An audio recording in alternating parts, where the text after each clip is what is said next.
Today's episode of Captain's Log is brought to you by the NBA Store.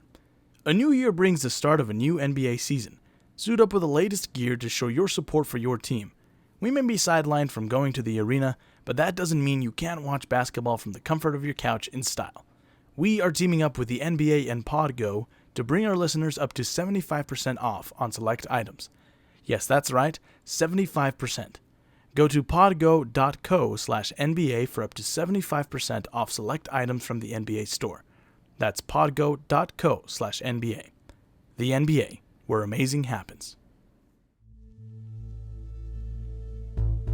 Captain's Log, the podcast devoted to discussions and insights into the supernatural, occult, and all-around strange happenings of our world.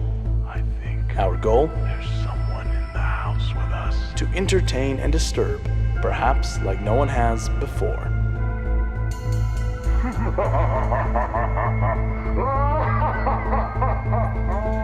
I warn you, this could scare you, as the sound bothers me to listen to.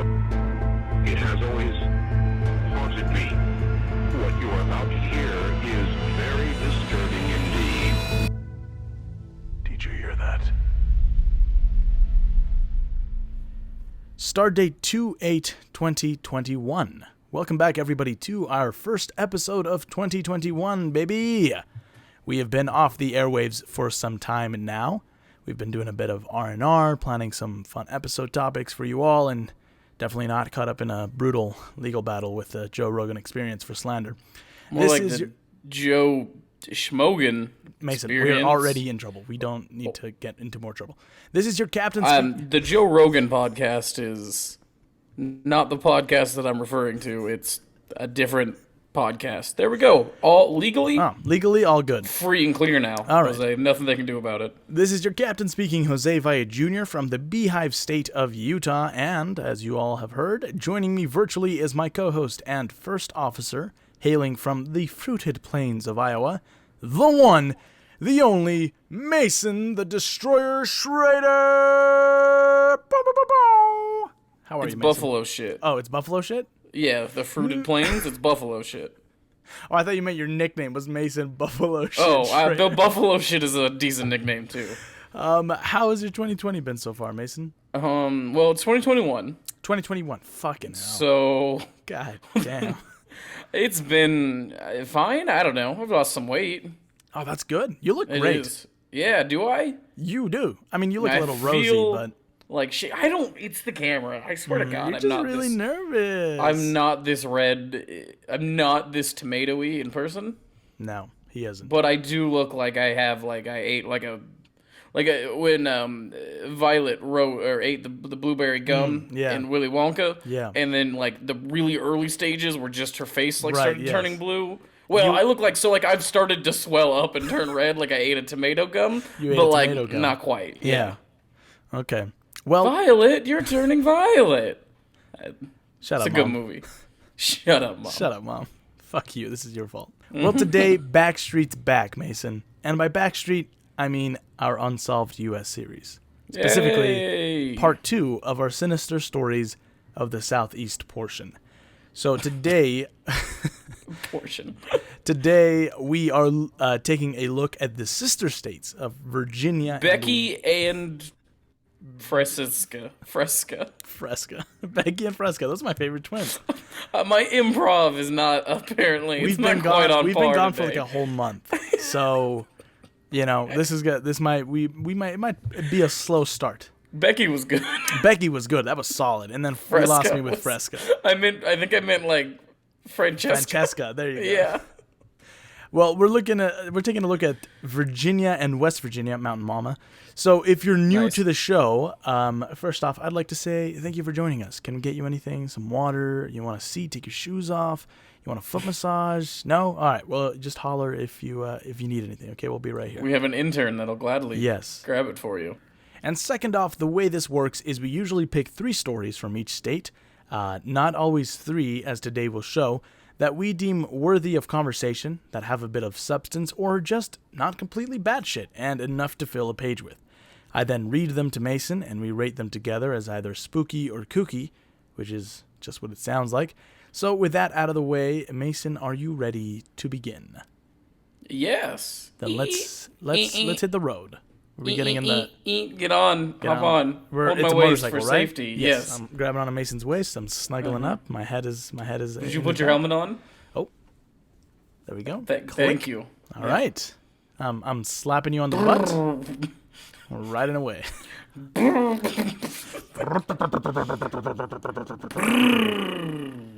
That was us riding off in the sunset. Yes.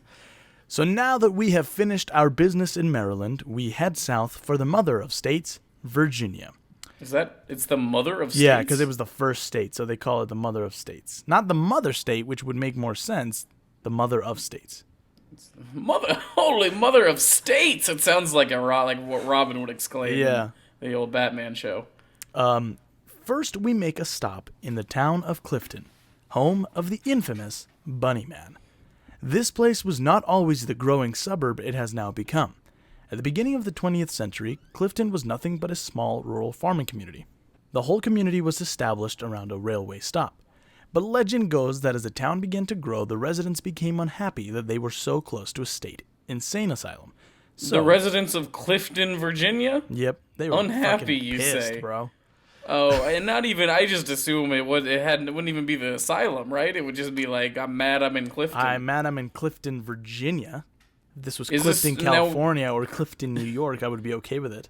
Clifton was founded by, obviously, Tony Clifton, right? The famous alter ego of, Andy Kaufman. That was the name. Yes. Is that a reference for you? That was... right over my head. You should watch the Jim Carrey, the biopic. Oh, about okay. Andy Kaufman, where Jim Carrey plays Andy Kaufman. Oh, okay, gotcha. Yes, I will. Okay, I will now. Anyway.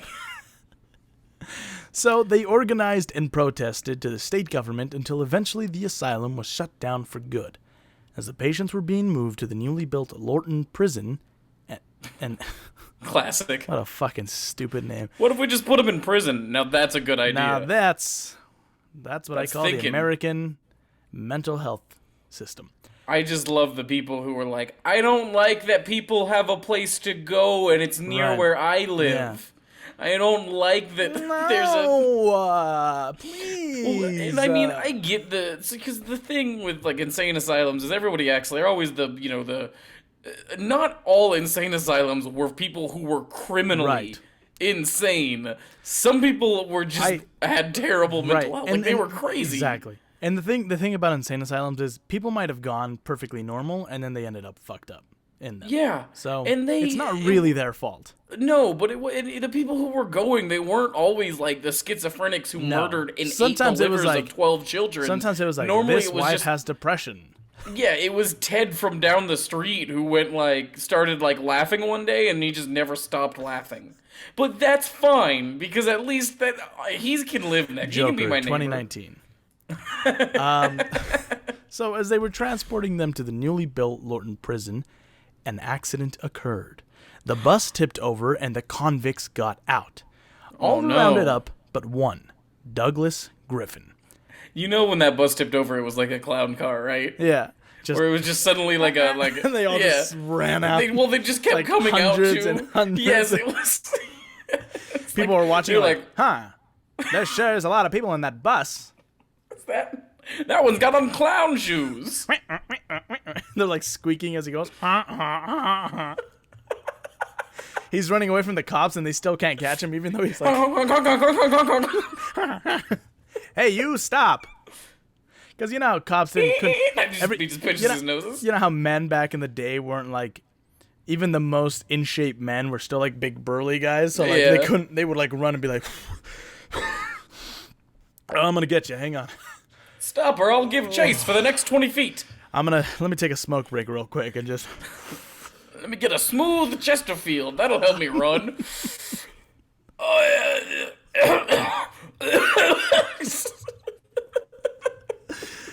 So, Douglas Griffin old people were dumb. They still are, some of them. Yeah, that's true. Douglas Griffin was a particularly disturbed patient, having murdered his parents at the age of 12 with an axe on Easter Sunday. The local police would spend the next 2 months searching for the man with no avail. All they would find would be the brutally mutilated, half-eaten corpses of rabbits hanging around the woods. He's not hurting anybody. I mean, you know. But he's hurting rabbits, but... He's not good at cleaning up, I guess. Yeah, why does he not eat? You know, he could kill half as many rabbits if he ate the whole body instead of just half of it. Yeah. On Halloween night, 3 local teenagers went missing.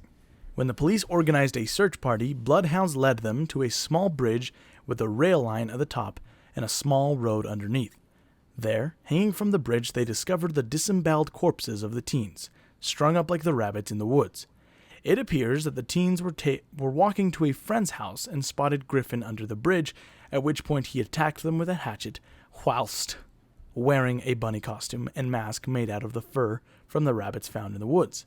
Oh god, that's pretty fucking cool. Yeah. I mean, that's terrifying. Holy shit. But, like, it's at least it's not like just a stupid bunny costume. Like, it was made from the rabbits he killed? I don't know. It's pretty cool to me.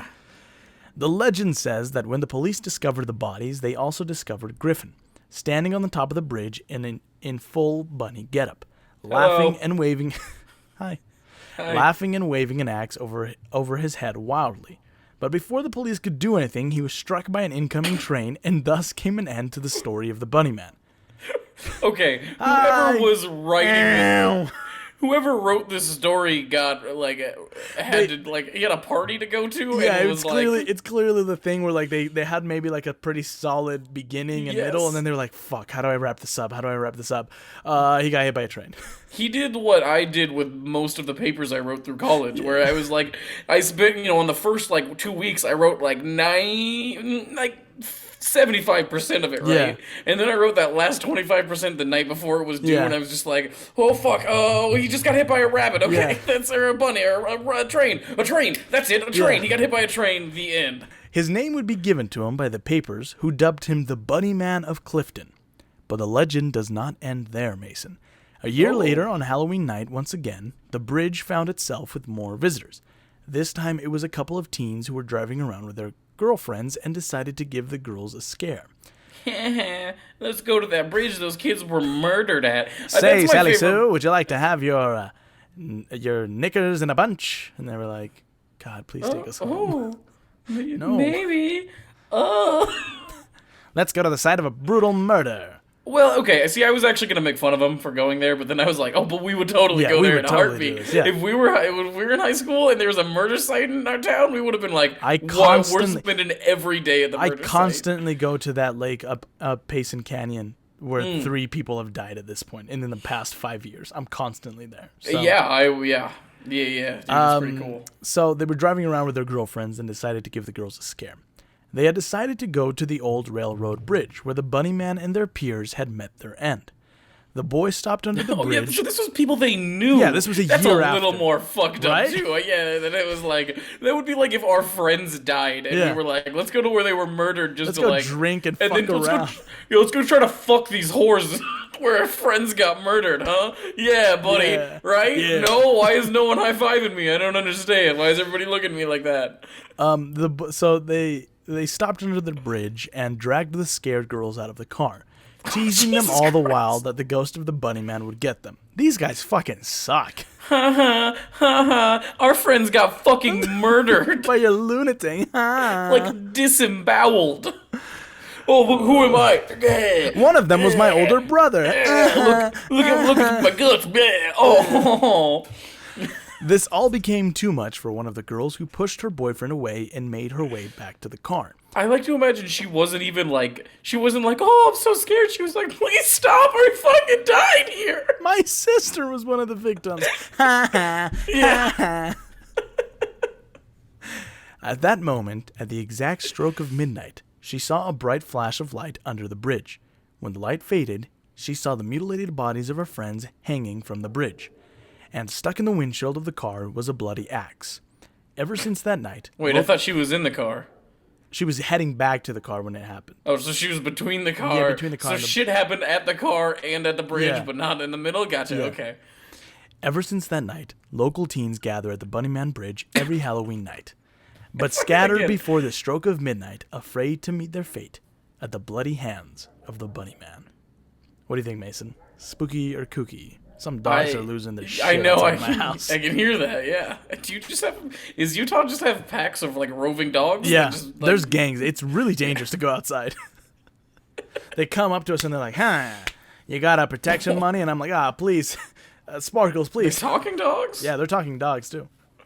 Anyway, I think that one's pretty fun. Yeah, I like it. think I it's mean, fun. it's pretty. It's a fun. I mean, it's got a little bit of a twist on an old classic. Escaped lunatic kills teenagers. Right. Yeah. I like that. At least this seemed one. very Halloween-esque to me, where it was like a young boy murdered his family, and then Right. he escaped because the bus tipped over. Like that's literally Halloween 2018. But I like how they had him put like on a bunny, like a bunny suit made of fur. I can't imagine like a whole. You could make like a whole thing of like horror movies. There are. You I make think the there one, are Bunnyman movies. Well, I'm sure there are, but what I'm saying, like, you can make a whole, like, universe where, you know, you, like, show the one... I mean, like Halloween, right? Where you, like, show the main one, and then you go back, and here's how he got there, and then, here's him stitching together the dead rabbit suits and shit. Yeah, and I like that. It'd be kind of fun. Yeah.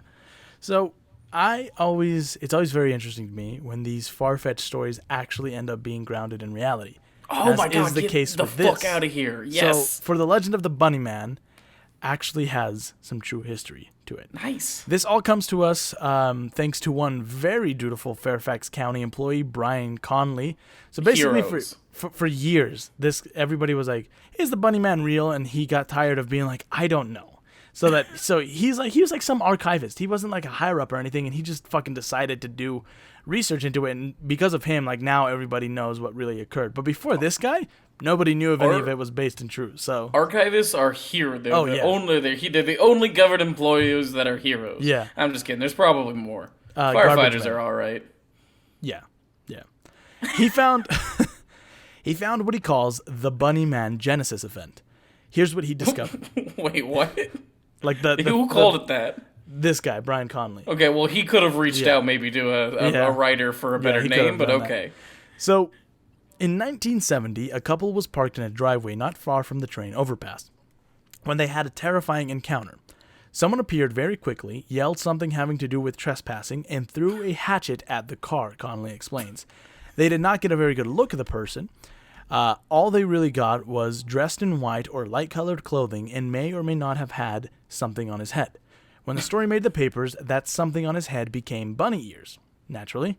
The couple was Air Force Cadet Robert Bennett and his fiancée. With his pale outfit and ear-like covering, Bennett and police initially thought that the man was a member of the Ku Klux Klan. The man that would be dubbed the Bunnyman by newspapers would be seen again 2 weeks later by a construction site security guard. The guard was making the rounds at a new housing development when he caught the Bunnyman using an axe to smash the roof supports of new houses being built. After the local media attention, the Bunnyman called the police department saying that he was against the spread of new housing into his woods. Based on his voice and eyewitness reports, the police determined that the Bunnyman was a teen who was upset with the new housing development.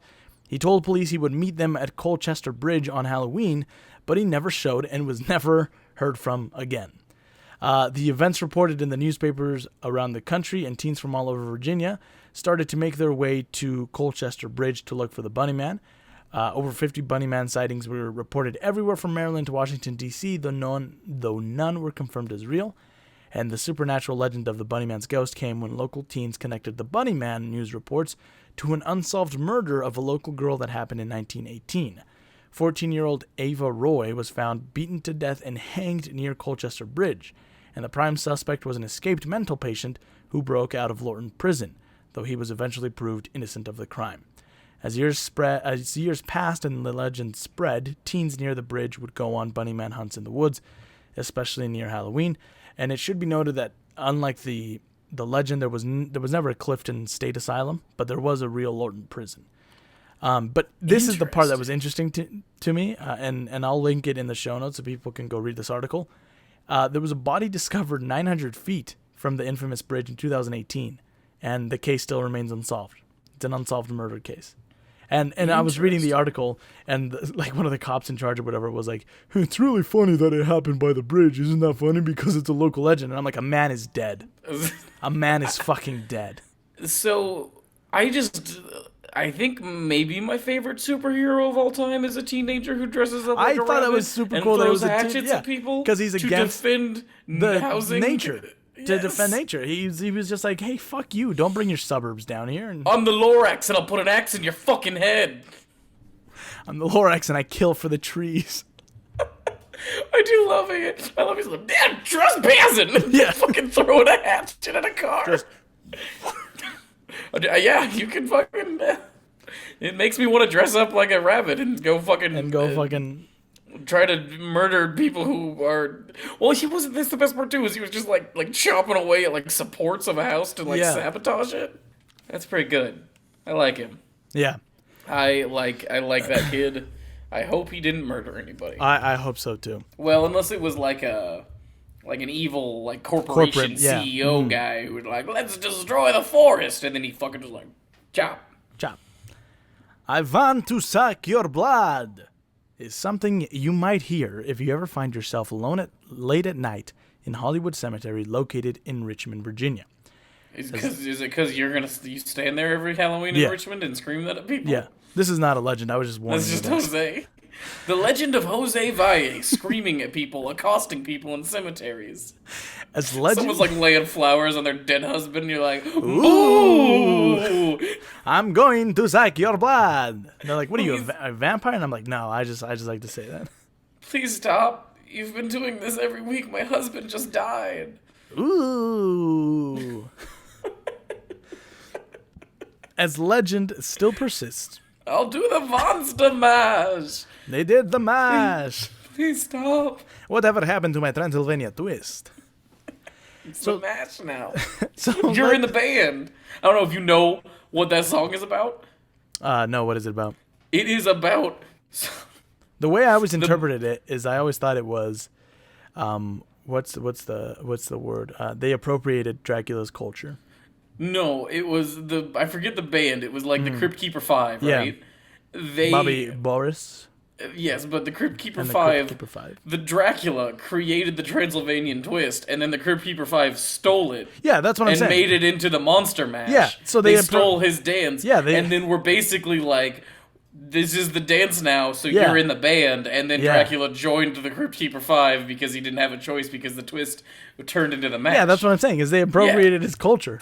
Well, like, whatever happened to the Transylvania twist? And they're like, it's now the mash, baby. They didn't It's now the monster mash. I think you're using the word appropriated culture too loosely. It's the Transylvanian twist. I get it, but they didn't take like a deep cultural thing from Dracula. He made up a fun dance, and then they did the same dance and called it something else. The Transylvanian twist wasn't like a spiritual. It wasn't like a spiritual dance for Dracula. It was Don't tell Dracula what is and what isn't groovy, part of his culture. It was a groovy dance. I know what it is. It was just a groovy ass dance that he did. It wasn't like when I don't know when a tribe does like a certain ritual dance. It was a fun dance. It was a fun dance. Doesn't matter because it's now the monster mash. So suck my. And then the Crypt Keeper 5 were like, well, because he made up this dance and he just kept it to himself. And then the Crypt Keeper 5 were like, well, we're a band, we'll take it, and we'll move on and we'll play it. And that was the Monster Mash segment. The Monster Mash. It was a graveyard smash. They did the mash. So legend still persists. It was on in a flash. The Monster Mash. Okay, I'm sorry. Legend still persists that a vampire lurks in the shadows of Richmond, described as a ghastly creature dripping blood and flesh who calls a tomb on the hallowed grounds home. He's dripping flesh? Yeah. How do you drip flesh? Good question. No, I answer it. Oh, we're not going on with the podcast until you tell me how you drip flesh. When your flesh is like hanging from your skin and then it's like slowly like falling off. I don't like your explanation, but let's move on. This urban legend seems to have gotten its start from a very real historic event. It was first reported in the Commonwealth Times in an article that alleged that the vampire emerged during the deadly Church Hill train tunnel collapse of 1925. Feasting on the bodies from the deadly accident. Eyewitness reports. A cannibal. No, it was a spooky... I think a vampire sucks living blood. I think a cannibal is what Yeah. eats dead people. Yeah. Eyewitness reports state that a figure was seen emerging from the wreck, bloodied with jagged teeth and skin hanging from his body. That sounds like someone who was clearly someone who was in the wreck and got fucked up. And they were like, ah! After It's like fucking teeth are falling out of the thing. Ah! After the And that's where the thing came from too. He's like, I thought a hospital. Yeah. And they're like, oh, he wants to suck our blood. After the collapse killed and buried several railway workers, some say the bloody creature made a run for it towards the James River after being chased. It then disappeared into the mausoleum of W.W. Poole in Hollywood Cemetery. Mr. Poole is alleged to be a vampire, former Commonwealth Times writer Gary Curtis first wrote in 1976. Fucking idiot. Staging that a cult had seemed to have sprouted up around this man. Poole died at the age of 80 in 1922 from pneumonia. His initials, W.W. Poole, are engraved into stone, with some suggesting that the initials are a clue to his true identity, as the WW resembles vampire fangs. Stop. That's the stretch they made, is because WW kind of looks like vampire fangs? Yeah. Wouldn't it be VV if they were vampire fangs? Mm-hmm. Hey, I'm with you, man. It should be noted that the strange creature of the night was never spotted again after the crash. Could it be that it went into hibernation, preparing to emerge at some later time, ready to feast on the blood of Richmond? Spooky or kooky, Mason? I mean, I'm a fan of vampire spooky. legends, but I the thing I've noticed whilst doing research for the show is that the vampire legends of America are never fun. You know what I mean? I love vampire legends, but always the ones here in America are always like, this girl was sick and she was draining the life force out of everyone, so she's a vampire. And it's like, it's never just like traditional.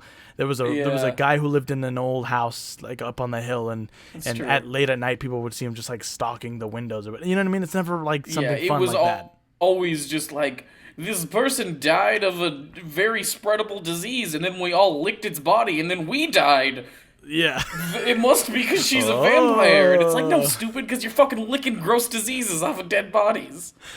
But I think I like it. I like vampires when they're like, I don't like Dracula vampires. Mm. I like vampires that are like monsters, that are just like almost animals. You know what I mean?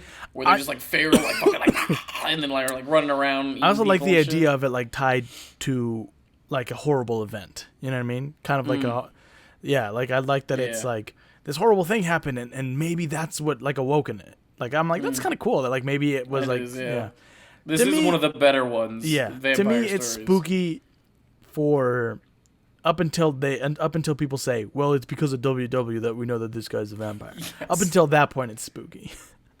Yes, I fully agree. I don't understand. That was the dumbest part. That was pretty funny. I mean, WW, he does have like that like old timey WW. Pool. So it seems that the vampire of Richmond could have been nothing more than a case of misidentification. Reports of the incident say that one man did emerge from the caved-in tunnel, 28-year-old fireman Benjamin Mosby, who had been helping shovel coal. He was severely burned from the incident, causing his skin to sag and peel, and many of his teeth were horrifically mangled, causing them to look jagged and sharp. Mosby would die hours later at Gray's Hospital, but it would seem not before he gave birth to a legend that has endured for nearly a century. So you were right. Right, yeah. Right, so yeah, obviously. That's my favorite, though, is when it was like a car crash, and they're like, a horribly mutilated person came out of this car crash. Yeah. Was it a monster, or was it a horribly mutilated person? Yeah. Mason, do you want to do an ad? Yeah, let's do an ad. Okay. Mason, I know it's February, but Happy New Year. Did you make any resolutions for 2021? I'm eating less meat. I'm not eating meat. Good. Not eating animal meat. Oh, good. Vegan. I'm not eating wait meat a second. This farm animals. So like wild animals? No, I'm not eating meat from anything that walks on 4 legs. Okay, or out of chickens. fear from incriminating myself, I'm going to move on. Do you know what one of mine is? It's to read more. But the thing is, Mason, sometimes I just don't have the time to sit down and physically read a book. Well, Jose, you know what would fix that, you big dummy? Yeah, what? Is Audible. It's because Audible offers you the ability to listen to great audiobooks written by your favorite authors while you do whatever it is that you do. I'm assuming are you building models or shit? What are you, building like the Millennium, like Falcon, or or I bet you build the submarines from Hunt from Red October, you fucking nerd. I don't build models anymore, but yeah, you're right. That is such a great thing about Audible. And you know what else is a really great thing about Audible? That they give us money? Well, yes, but also Audible boasts not just a collection of thousands of audiobooks, but also has a huge collection of podcasts, guided wellness programs, theatrical performances, A-list comedy, and exclusive Audible originals you won't find anywhere else. So honestly, what reason do you have for not giving Audible a try? And right now, you can get a 30-day free trial by going to audibletrial.com/captainslog or by clicking the link in the show notes. I just finished listening to The Glass Castle, a memoir by Jeanette Walls, and narrated by Jeanette Walls, and it is a gripping and captivating story of one woman's difficult upbringing by parents that loved her and her siblings, but often neglected them for very selfish reasons. And that's all I'll say, because I really encourage everyone to go check it out. It is so good. And now I am listening to Good Omens by Neil Gaiman and Terry Pratchett, and narrated by Martin Jarvis, and it's just a blast. I really, really loved the series, so I am loving this. I've been listening to Knock 'em Stiff by Donald Ray Pollock, the guy who wrote The Devil All the Time. And he's really good at writing horribly gritty and tragic American stories. So if you want to listen to some great audiobooks like those, you can go get started on your 30-day trial now by going to audibletrial.com/captainslog or by again clicking the link in the show notes. And you'll be helping us out and helping yourself out. So go get started now and enjoy the rest of the podcast.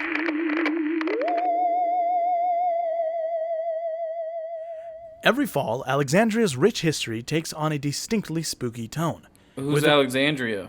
This girl I know. She goes to a different school. You wouldn't know her. With the cold, hard historical facts of the town giving way to the ever so alluring vagueness of the urban legend and ghost stories of old. And some would argue that there is no less enduring local legend like that of the female stranger of Alexandria. Is it Alexandria? Is Alexandria the female stranger of Alexandria? No, she goes to a different school. You don't know her. As legend states, in 1816, a young woman, accompanied by a man who is presumed to have been her husband, arrived at the infamous Gadsby Tavern. According to the July 20th, 1866 edition of the Alexandria Gazette, quote, "The gentleman was polished and polite. The lady was young and handsome." Describing a woman as handsome is very interesting to me. I just also love that, he was polished and polite, and she was young. Well, she wasn't an old piece of shit yet, so she was still hot. Worth more. She was hot, so she was. I just, the fact that young is an adjective to describe that used to be to describe a woman, just be like, well, she's young. So, obviously, she's worth more, because if she was old, yucko. Right? Gross. It appeared that the woman had taken ill on their voyage to Alexandria, and as soon as the couple arrived, the man carried her into room 8, slamming the door behind him, causing the 8 to fall sideways and form the sign for infinity. He called for a doctor, and after the doctor said, "No more baby monkeys jumping on the bed." You've read this one. I've read this one. And after the doctor and nurses tended to her for weeks, it became clear that the female stranger would not make it. At this point, the story takes a turn. Yeah, she's fucking dead. She's not making it. Doctor, it seems like she just has a cold. Oh, no. She's dead. Oh, see? She died. Oh, fucking hell. Okay, go ahead. After a brief conversation with his wife, the man calls the doctor and nurses. Said. And he said, "No, my monkey's jumping on the bed." And Mr. Gadsby to the bedside, and he asks them to swear an oath, Wellington Watts, owner of Alexandria Colonial Tours, said. And in the oath, they are to promise that they will never reveal the identity of either the man or the woman for the rest of their lives. The female stranger would go on to die sometime shortly after, and was buried at St. Paul's Cemetery. Her grave marked with an extravagant tabletop tombstone with a tragic yet mysterious inscription. Quote, "To the memory of a female stranger whose mortal sufferings terminated on the 14th day of October, 1816, aged 23 years and 8 months. This stone is placed here by her disconsolate husband, in whose arms she sighed out her last breath, and who under God did his utmost, even to soothe the cold dead ear of death." Okay, I want my tombstone to say that I love the term mortal sufferings terminated. Yeah. I have never heard a more accurate way to describe life other than mortal sufferings. Mortal, yeah. I want my tombstone, Jose. I'm gonna die before you. You're in charge of making sure my tombstone says Mason Schrader's mortal sufferings were terminated on, and then whatever day I died. That's fucking great. I also like the did his even utmost even to soothe the cold dead ear of death. I guess it talks a lot about the husband on this tombstone for the wife, though. Weird, you know what I mean? That he's not the one who's fucking dead, and they're like, yeah, she was 23. Anyway, her husband though. Well, yeah, it was like this lady died, and her husband did a bunch of stuff and was very sad about it, and not like she liked pickleball and weed. The cost of the tombstone, inscription, and burial plot was pricey, estimated at $1,500 at the time, which is a lot of money for the time. The woman's companion paid for it all, but the bill would bounce. Yet he would be long gone before anybody could do anything about it. God, I wish I lived in a time where you could just be like, yep, absolutely, it's all here. There you go. And then just leave town. And they were just like, it was like 2 months later, they're like, fuck. Motherfucker.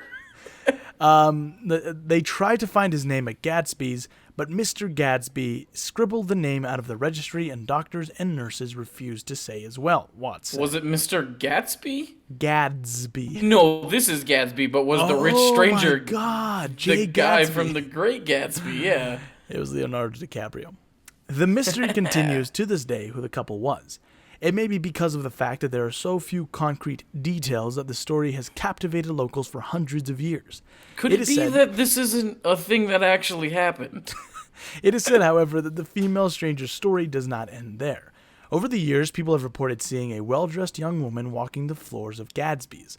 A couple of years ago, one of the tour guides from this company was at a costume ball at Gadsby's, and the guide sees an attractive woman in early 19th century clothing. Out of step with everyone in costume, Watts said. Excuse me, madam, are you all right? Yeah. Oh, I just have a cough. Oh, that's totally fine. We have medicine now, and you can. I have a cold, so I'm not gonna live long. I'm gonna die soon. Get some fucking cough cold. drops. You'll be fine, I think. What cough? Some vapor rub? I'm about to drop from coughs. What the fuck is going on here? Look over there. Huh? What's over there? Oh, I'm gone now. Oh my gosh, she's gone. Oh no. The man followed the strangely dressed stranger into one of the rooms, room 8. Please stop following me.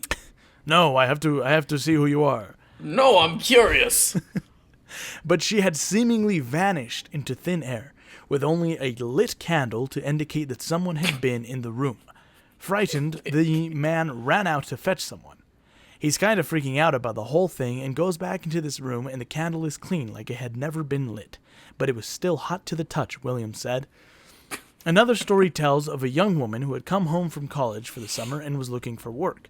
After being hired at Gadsby's Tavern, she would go on to have an encounter with a female stranger as well. Her first night on the job, she goes to the kitchen, gets her customers' meals, she turns around and the ghost is staring her right in the face, Watts said. She screams, "Ah!" Oh, wait, no, you scream, sorry.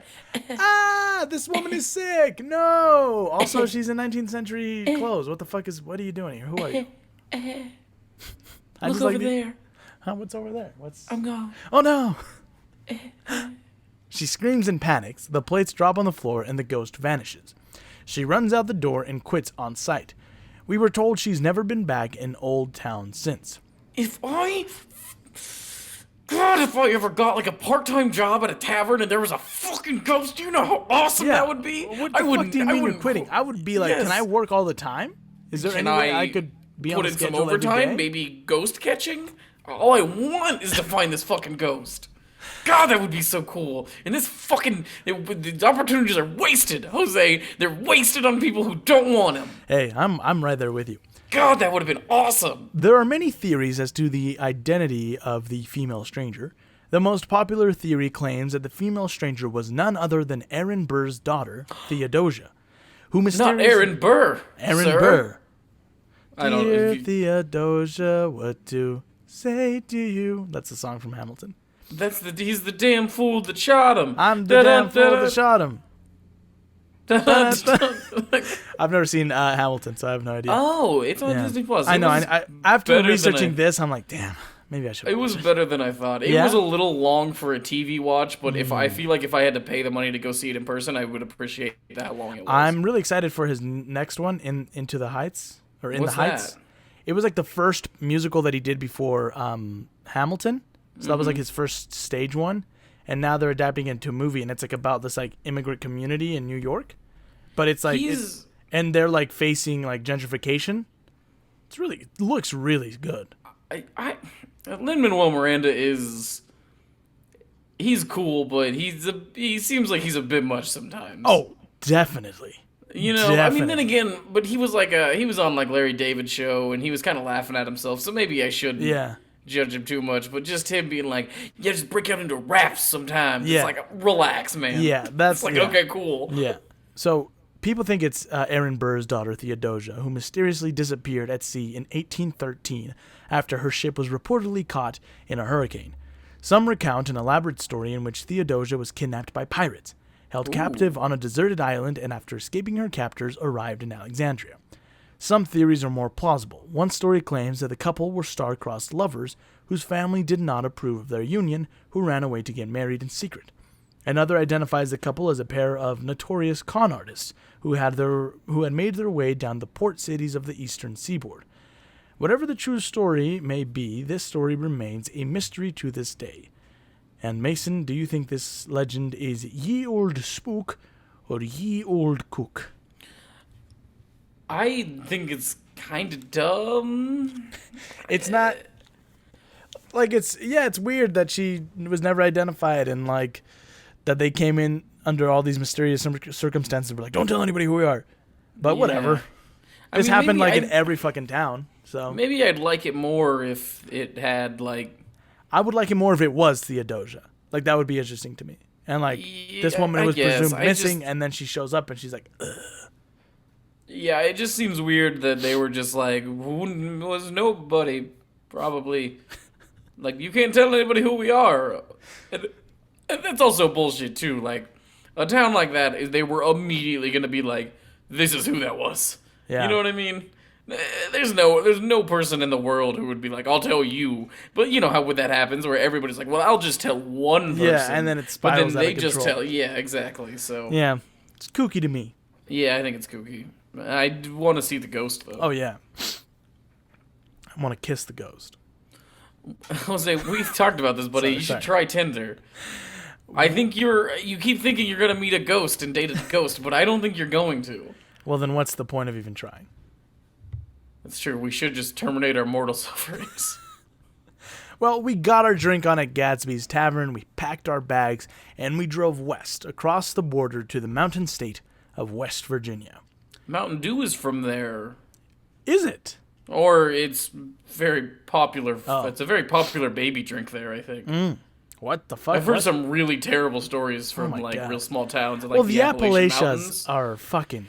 Where they, like, seriously, we had, like, a dude who did, like, a mission for a church there and was, like, telling me about, like, they just seriously put, like, Mountain Dew, like, with, like, they put, like, a rubber nipple on it and, like, let babies drink it. It's just like, God damn, that's so sad. That memoir that I talked about, Glass Castle, like, they moved to the Appalachians for a long time. And yeah. I was like, holy fuck. The ass castle. Yeah. Yeah.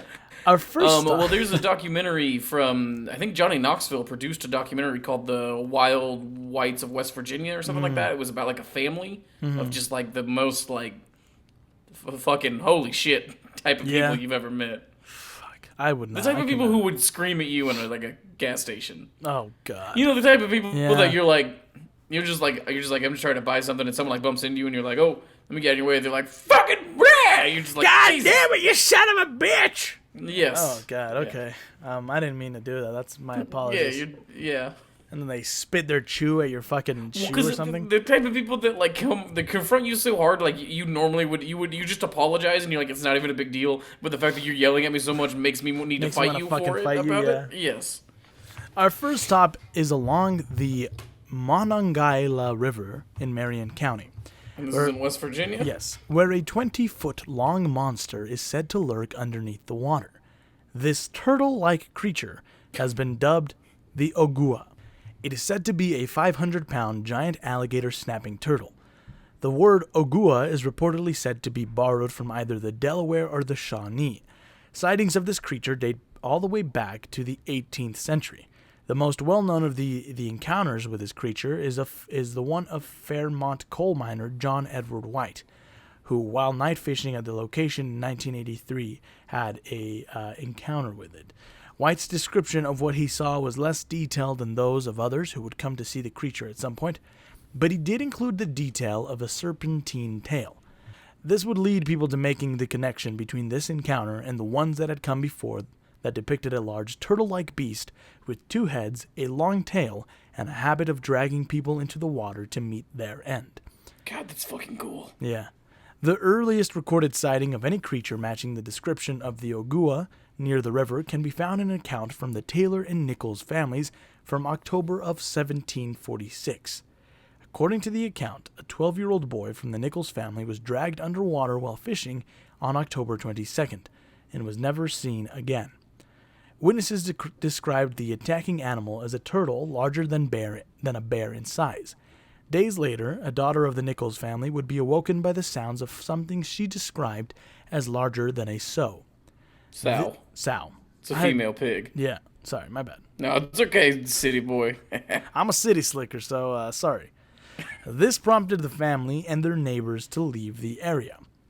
It is reported that the Ogua has a diet that persists mainly of deer and other animals from the area.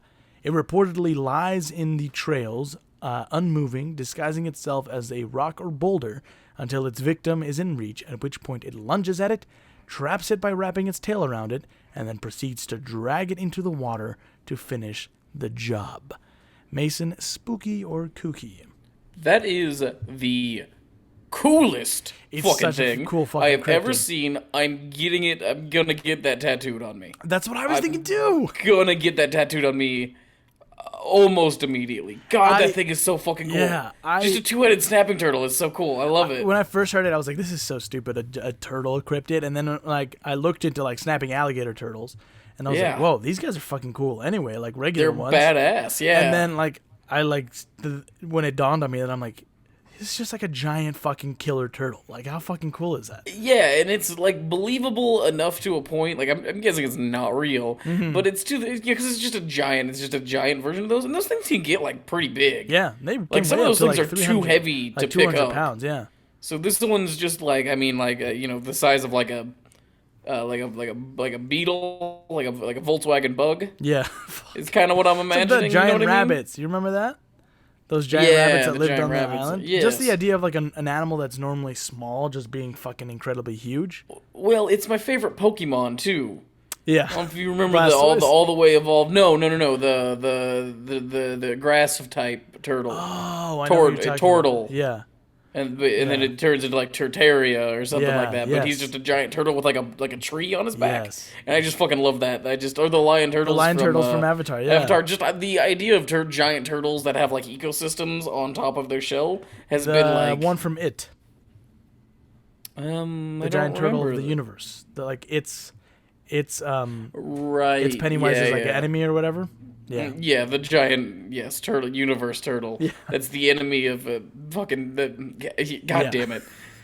That movie that book, that property is so cool when you zoom in on it. Yes. Zoomed out, you're like, God, this is fucking, like, late. A Coke dream, yeah. It's just, yes, it's like, I don't care about the spirit of evil. I want it just to be a creepy ghost clown. Yeah.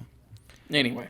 On the evening of January 18th, 1970, in Morgantown, after a showing of Oliver at the Metropolitan Theater, West Virginia University freshmen Merritt Malarick and Karen Farrell decided to hitchhike back to their dorm. So they got into what was described as a cream-colored Chevrolet with a driver who appeared to be in his mid-40s. That was the last time they were seen alive. Over the next couple of months, speculation grew as to what had actually happened to the girls, and then things took a strange turn. The police began to receive anonymous letters that were signed with just a triangle that would direct the police to where the girls' bodies were.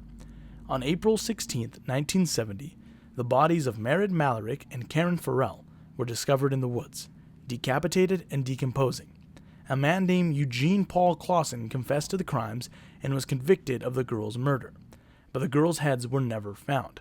This is what has led to the creation of this urban legend that states that growling, screams, and whistling can all be heard coming from the woods near Cheat Lake, where legend also says the girls can be spotted wandering around the woods looking for their heads. Have you seen my head? Real women died. Excuse me. Have you seen my head? Oh my God, you're headless. Wait, didn't we cover already a headless ghost? I can't even find it. Don't know where my head is.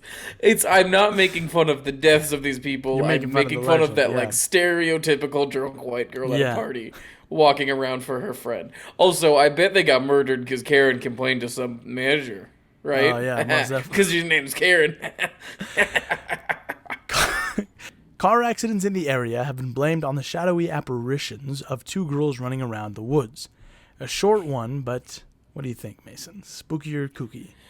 I mean, all right. To me, it's spooky. Actually, hold on, I just can't yawn in podcast. Okay, go ahead. What were you saying? To me, it's spooky because it's grounded in, like, a real event that's terrifying. But also, I just love the idea of, like, what if you're just camping one day? And it's not just a regular... This is the same reason why I liked the last Headless ghost. Like, it's not just a regular ghost. It's some fucking ghost that's like, where's my head? Just fucking appears in front of you and it's like, you seen my head? I just haven't. Searching around the leaves and you're like, hello, who is that? And they turn around and they don't have a head. Wouldn't that be scary? It would be, but all I can imagine is one, like, fucking, like, acting like a headless, like, fucking just, like, flailing around, like, fucking, like, slamming into trees and shit and knocking shit over. And you're just like, oh, it was scary at first, but now it's kind of weird and funny. Whoa. Oh. Go. Hey, get the fuck I don't away think from he me. knows. Oh, yeah, you know, just like Helen Kellering, or like eventually it falls and it's just like flopping on the floor, like it can't get up, and you're just like, oh, this is. Yeah. I'm just gonna go back to my tent. This doesn't scare me. So then, is it spooky or kooky to you? I'm gonna say it's spooky because it's fun, but okay. I mean, I do like the idea too of just like, have you seen my head? Oh my God, where's my head? Can't find it. It's like Nick Kroll doing it. Yeah. You know, he's like, oh my God. Yeah. Yeah, it's pretty funny. For nearly 4 decades, if you were to drive down Route 16 near Fayetteville, you could spot a billboard bearing the grainy images of 5 children, with solemn eyes and dark hair.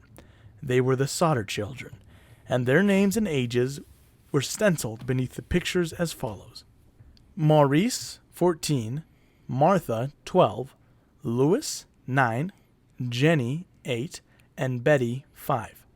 The story of these children and their disappearance begins on Christmas Eve, 1945.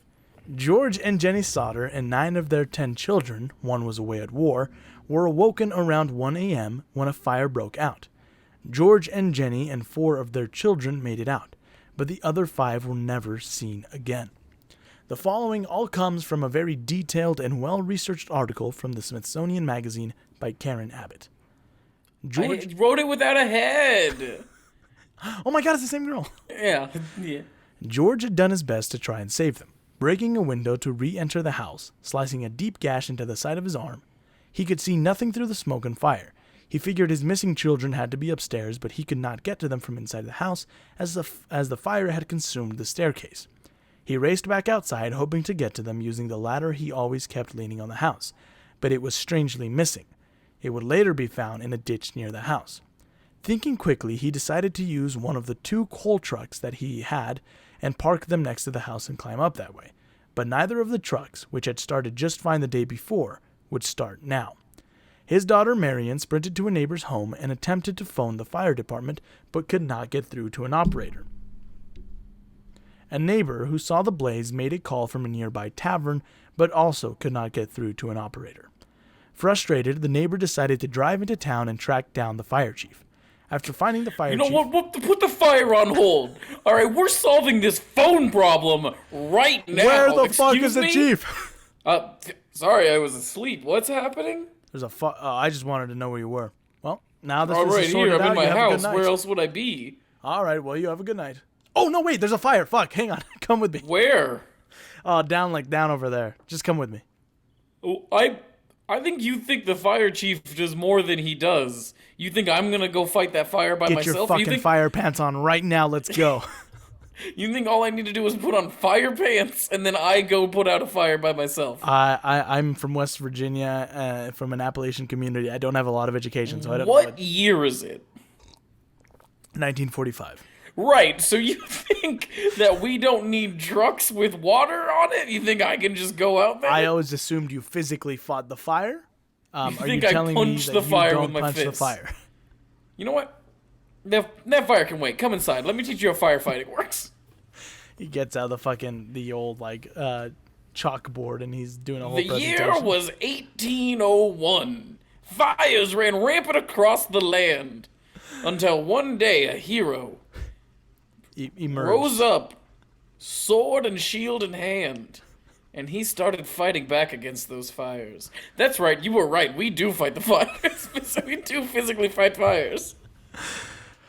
After finding the fire chief, F.J. Morris, who initiated Fayetteville's version of a fire alarm, a phone tree system, whereby... Quick, get on the tree! There's a fire down here! Fire! Everybody meet at the tree! Fire! Where one firefighter phoned another, who phoned another. The fire department was only 2.5 miles away, but the crew didn't arrive until 8 a.m. That's 7 hours later. If only they constructed like a building where all the firefighters lived. You know, where they would live there in shifts. I love the idea, but I think that's too far-fetched. And then maybe they were all there, so then everybody was ready at one time. Well, next you're going to tell me there's an alarm that goes off and it wakes them up and they all get into a truck or something together? Oh, now that's a good idea. Get the fuck out of here, you hippie. So, they didn't arrive until 8 a.m., by which point the Sodders' home had been reduced to a smoking pile of ash. Oh, we're here. Where's the fire? The fire's out. It's gone. Then why the fuck did you call us? All right, well, you're going to get arrested for misusing our services. Well, why? Because fucking called us out 7 hours ago. You called us out here and there's no fire. You have to, if you call us, there has to be a fire. It's in our contract. You have to guarantee us a fire. Yes. Now, would you call the police if there was no crime being committed? Would you? If the fire is burned out by the time we get here, it is your responsibility to start another fire for us to put out. You will go to jail for starting a fire, but you won't go to jail for calling us here. Listen, you obviously are missing some children. You're probably sad. I will give you 10 minutes to start a new fire. I mean, we're already here. Get that fire started. We'll put it out. No one goes to jail. We'll obviously bill you for putting out services, and we'll call it a day. Oh, man, I love capitalism. This was probably after. I mean, I'm guessing firefighting wasn't privatized at this point. Because it was. Oh, unions, I guess. No. It's not. They have unions, but that doesn't make it privatized.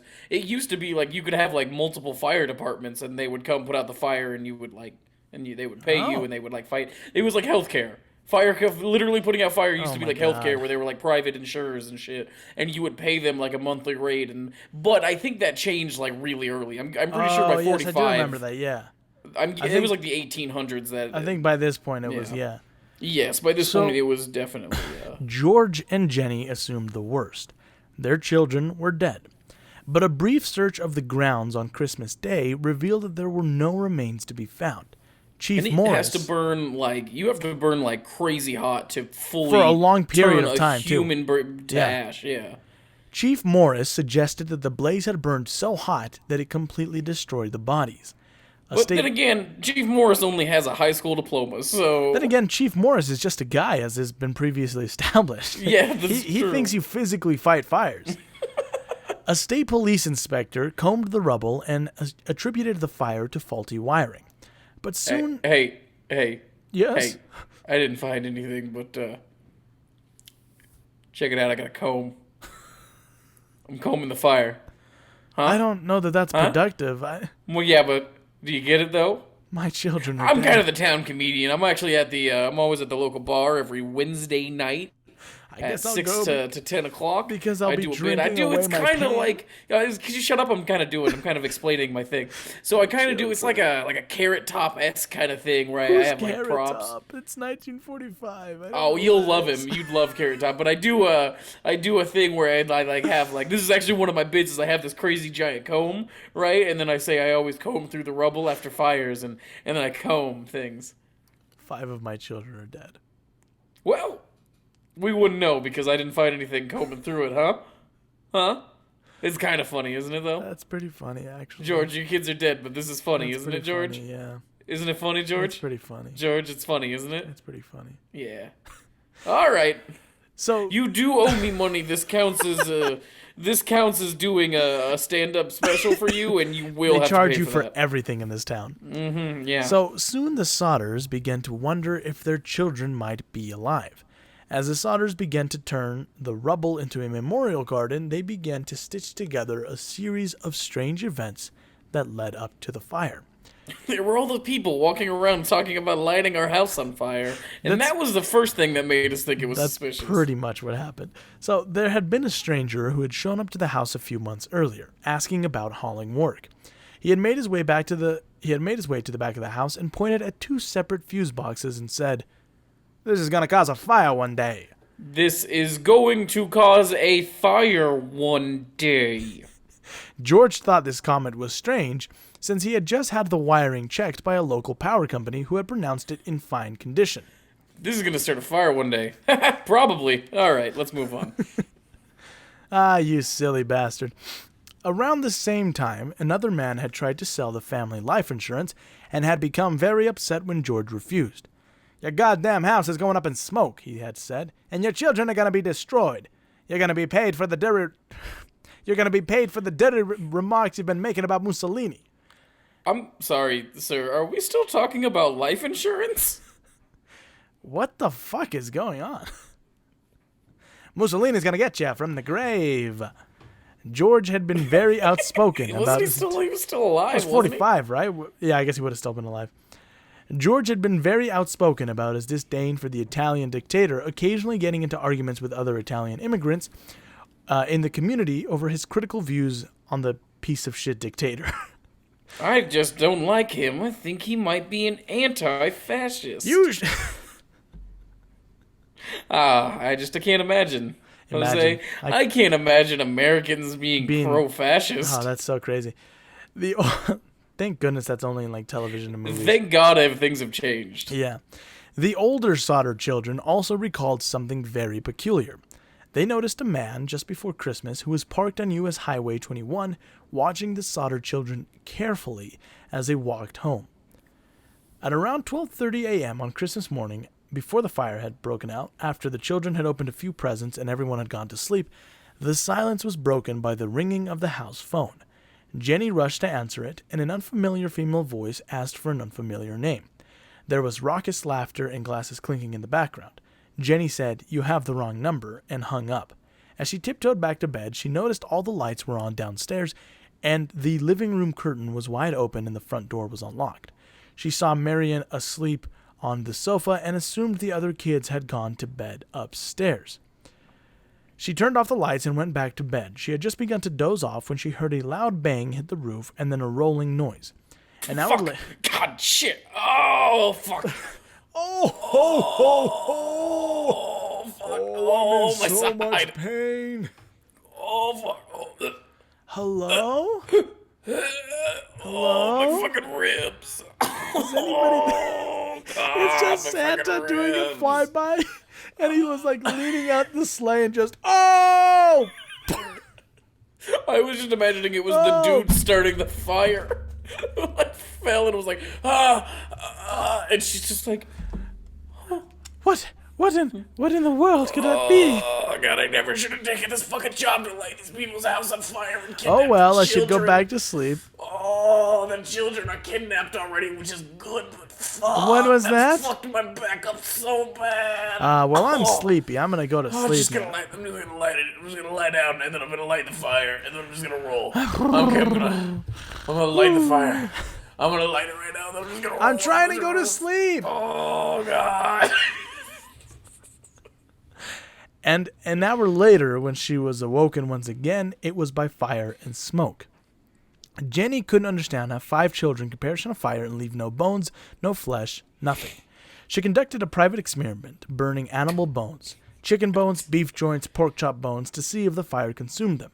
Each time, she was left with a heap of charred bones. A heap of bones!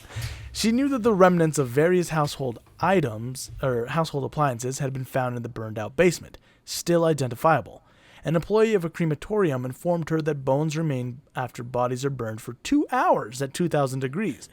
Their house was destroyed in 45 a very minutes. nervously laughing employee was like, yeah, the bones don't burn up to 2,000 degrees. Why are you asking me this again? I think I should take your name and number down. Oh, man. In case you have any more questions about, how to burn bones. The collection of odd moments grew. A telephone repairman told the Sodders that their lines appeared to have been cut, not burned. They realized that if the fire had been electrical, the result of faulty wiring, as the official report stated, then the power would have been dead.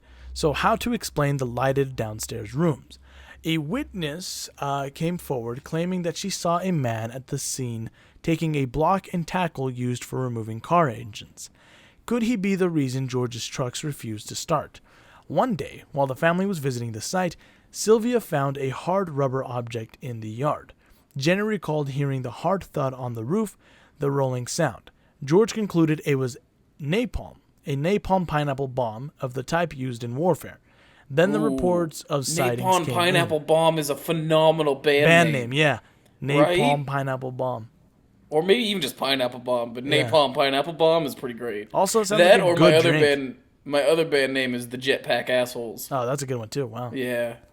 Then the reports of sightings came in. A woman claimed to have seen the missing children peering from a passing car as the fire raged.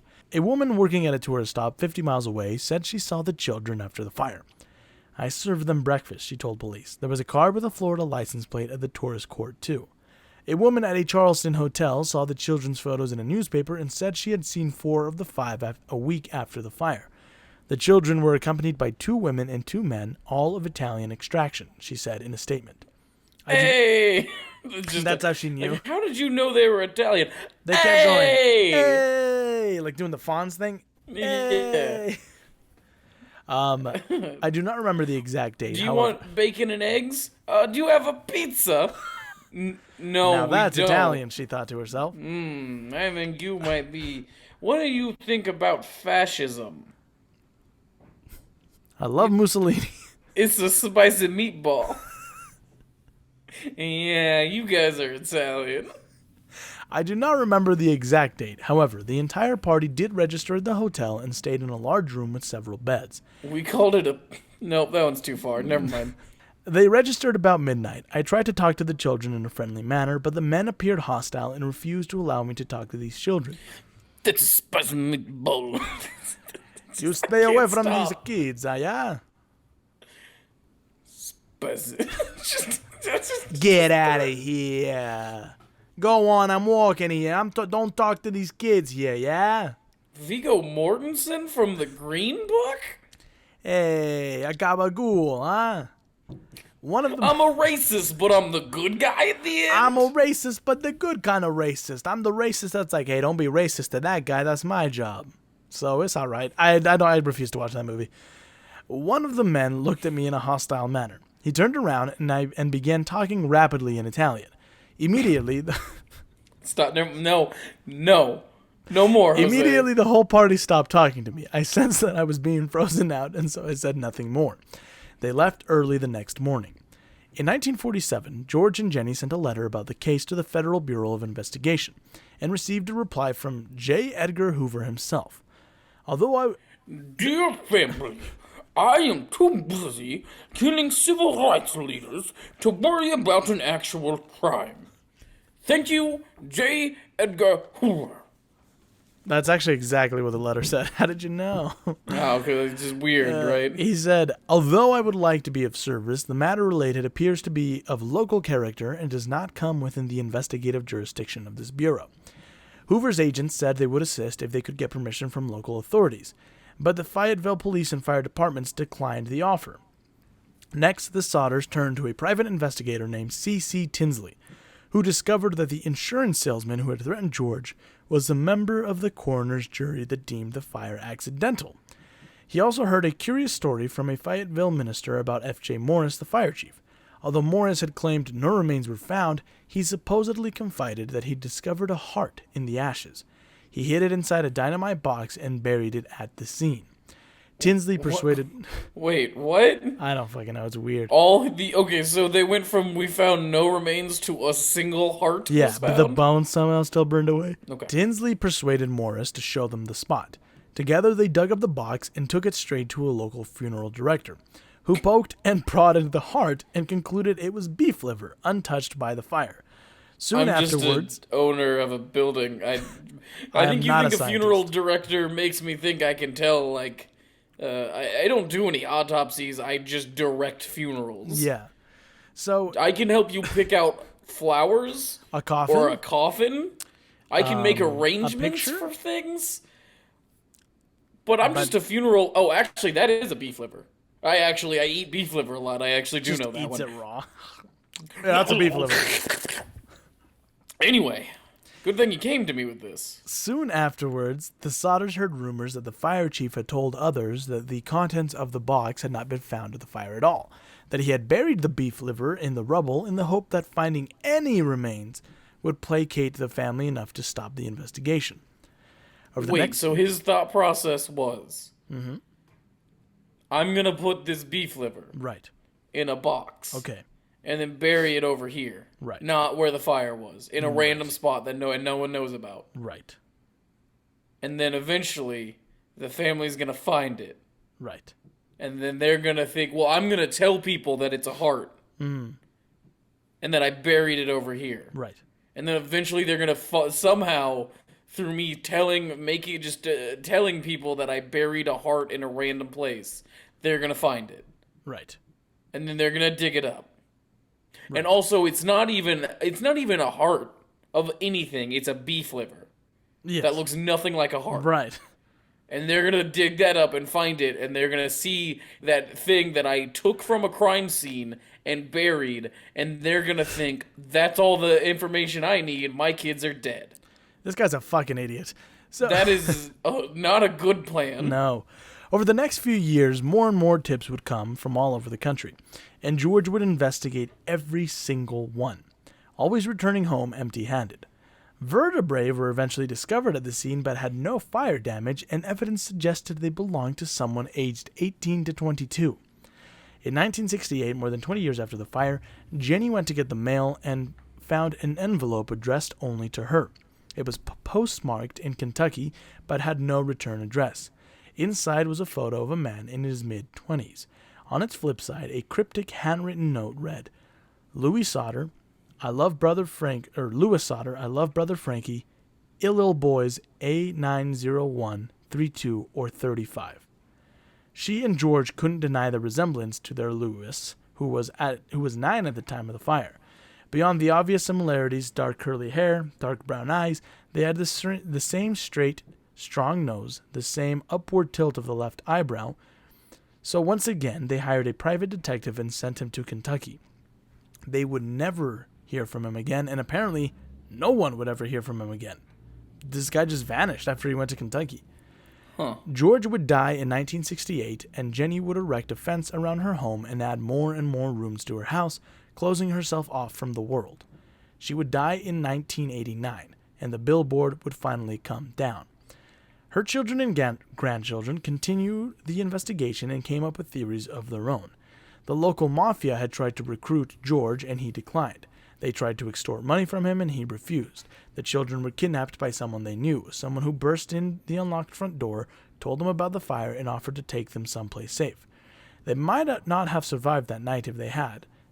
And if they lived for decades, if it really was Lewis in the photograph, they failed to contact their parents only because they wanted to protect them.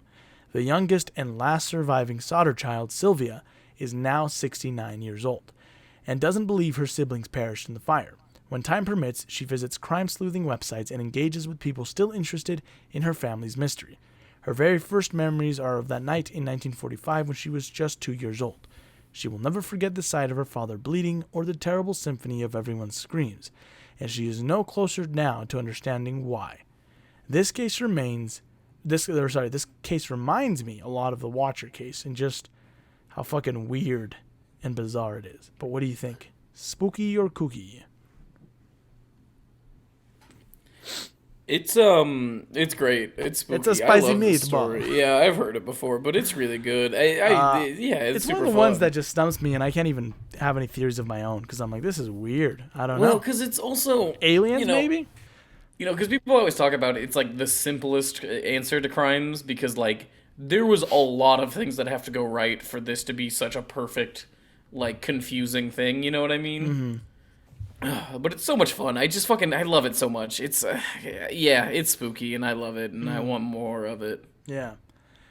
The last stop on our West Virginia road trip is to a little place called Point Pleasant, birthplace of the urban legend of the Mothman. It's Richard Gere. Oh my God, he's here. Did I ever tell you how one of my students, we were working on an assignment, one of my 5th grade students, we were working on an assignment, and they had to like convince me to go to the beach or to the woods. And one of the girls chose the beach, and her argument was you might see celebrities there. And I said, okay, well, what's a celebrity that you might see? And she said, Richard Gere. And I was like, why are you, a 10-year-old child, aware of Richard Gere, and like that's the celebrity that comes to mind? That like, you what think a strange, is at the beach is what Richard a strange, Gere? He's so old now. Like, what a strange... It's so fucking weird. It really stumped me all day. I was like, why Richard Gere? And she was like, I don't know.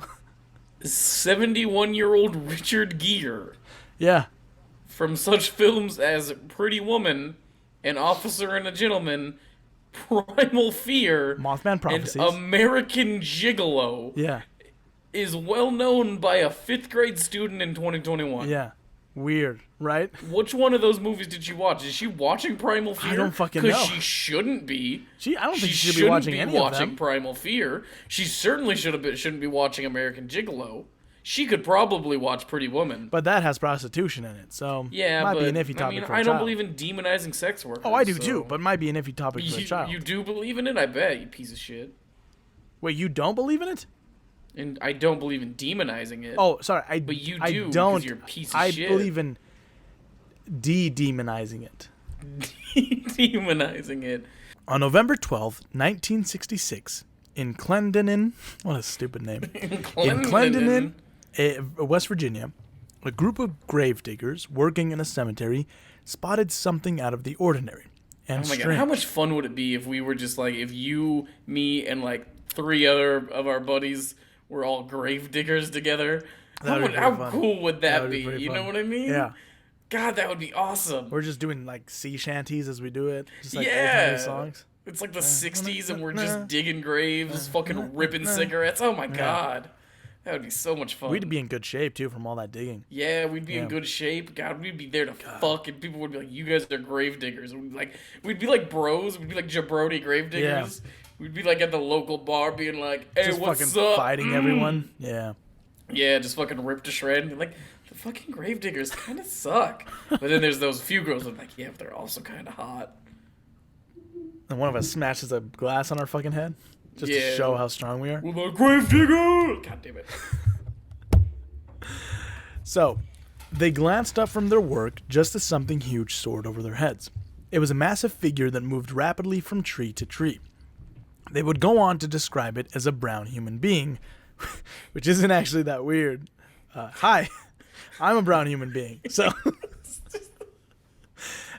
it was Jose. It was some sort of Latino or African American man. Hello. Hi. Hi. I just like to climb trees. I'm practicing for the circus. This would be the first reported sighting of the creature that would be known as the Mothman. A creature that remains as elusive today as it was on that night that a small group of witnesses laid eyes on it for the first time. 3 days after the gravediggers' initial sighting, in nearby Point Pleasant, 2 couples noticed a white-winged creature about 6 or 7 feet tall standing in front of the car they were all in.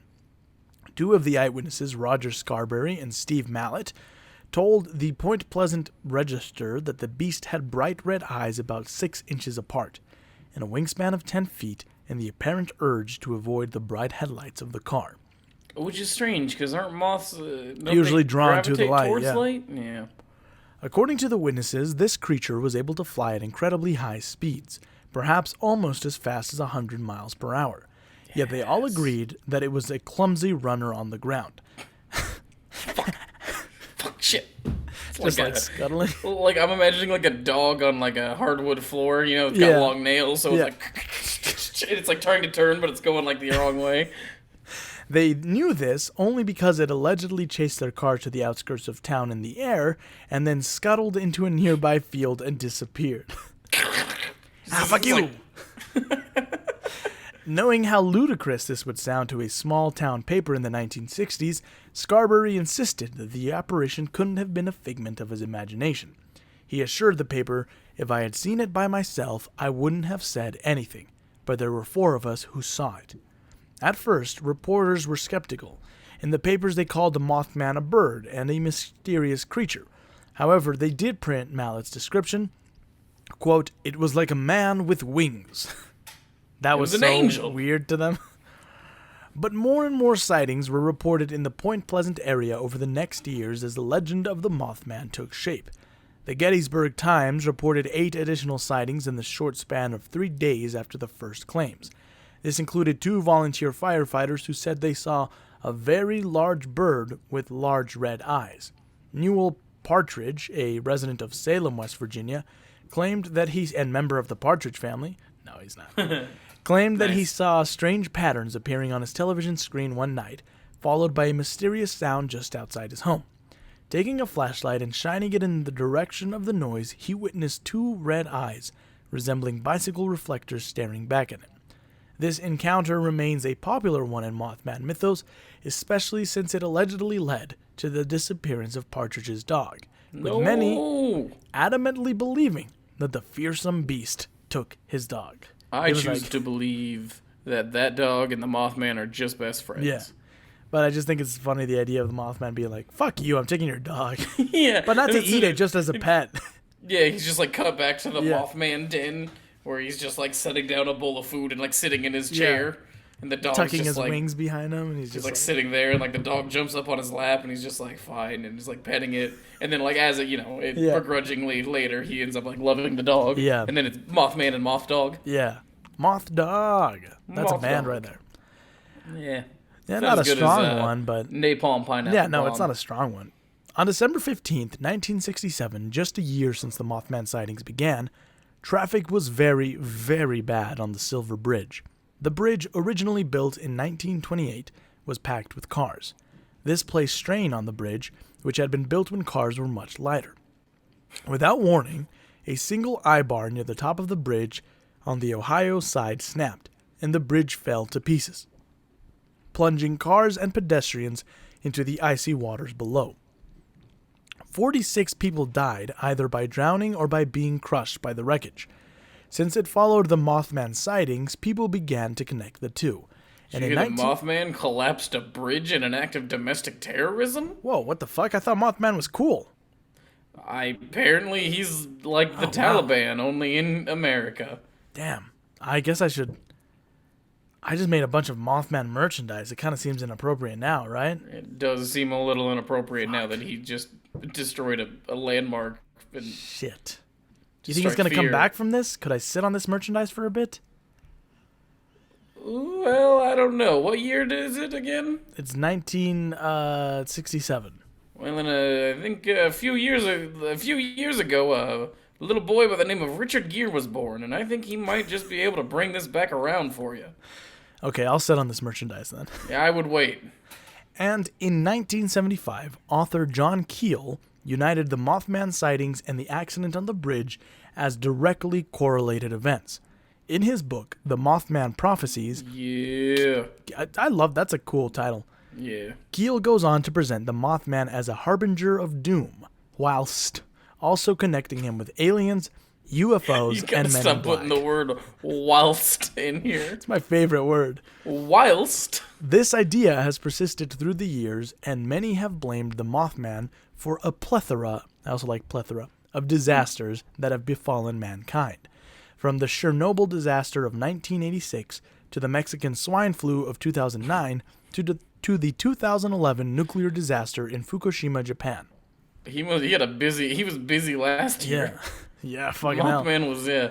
I just like the idea that we should redo Billy Joel's song "We Didn't Start the Fire" to Mothman but bad things, and then it was the Mothman. Mothman started the fire.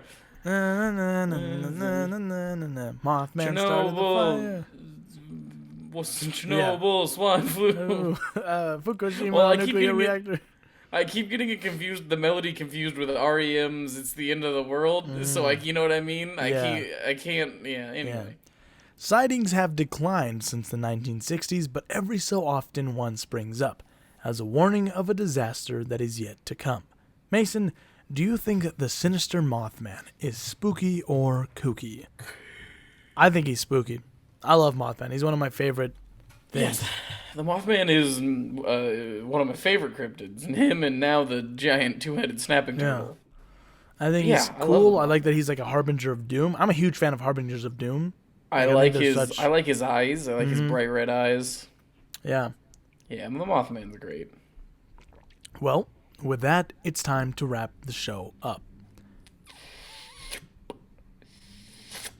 I'm feeling kind of sluggish today. Oh, so it's like a slow one?